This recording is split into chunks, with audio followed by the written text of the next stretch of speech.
ॐ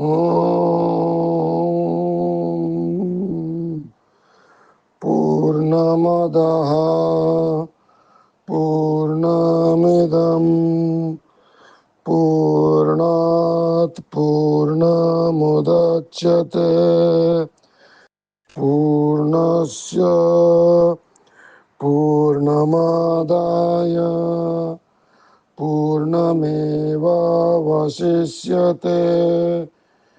ओम शांति शांति शांति।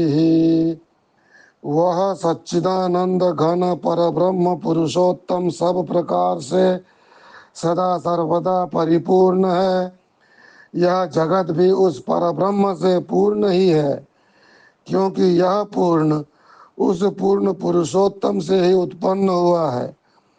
इस प्रकार पर ब्रह्म की पूर्णता से जगत पूर्ण होने पर भी परब्रह्म परिपूर्ण है। उस पूर्ण में से पूर्ण को निकाल लेने पर भी वह पूर्ण ही बचा रहता है, अर्थात यह सब एक ब्रह्म ही है।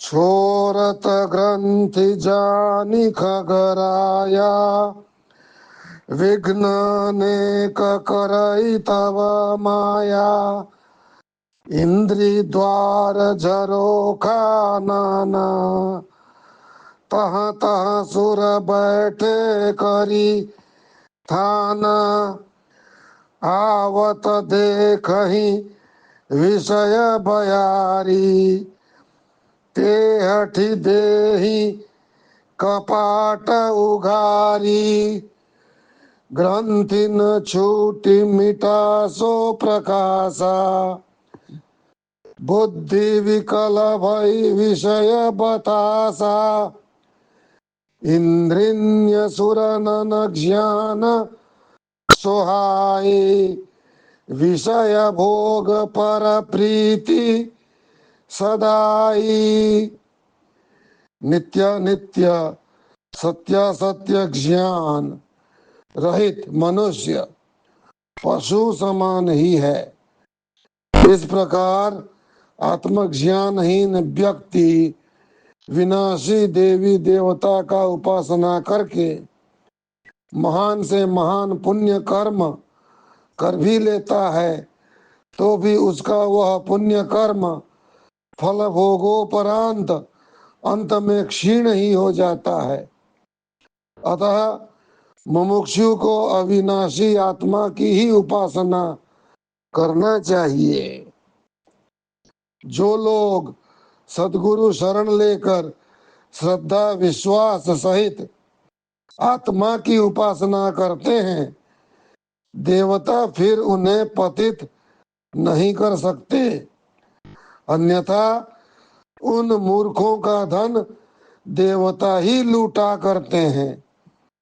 जैसे पशु द्वारा प्राप्त दुग्ध अन्नादि सुंदर पदार्थों का मनुष्य सेवन करते हैं, किंतु पशुओं को तो बोझा ढोना, डंडे खाना, भूख प्यास में तड़फना या हरा सूखा तृण खाना ही हिस्से में रहता है।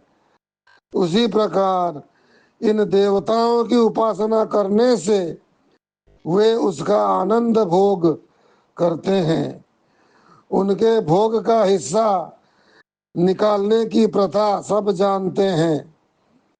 द्वैत भाव द्वारा उपासना के परिणाम स्वरूप द्वितीय द्वै भयम भवति, जीव को जन्म मृत्यु रूप महान कष्ट भोगना ही हिस्से में आता है, क्योंकि कर्तापन के अभिमान द्वारा ही समस्त उपासना एवं कर्म होते हैं और उस कर्तापना के कारण जन्म मरण दुख भोगना ही पड़ता है।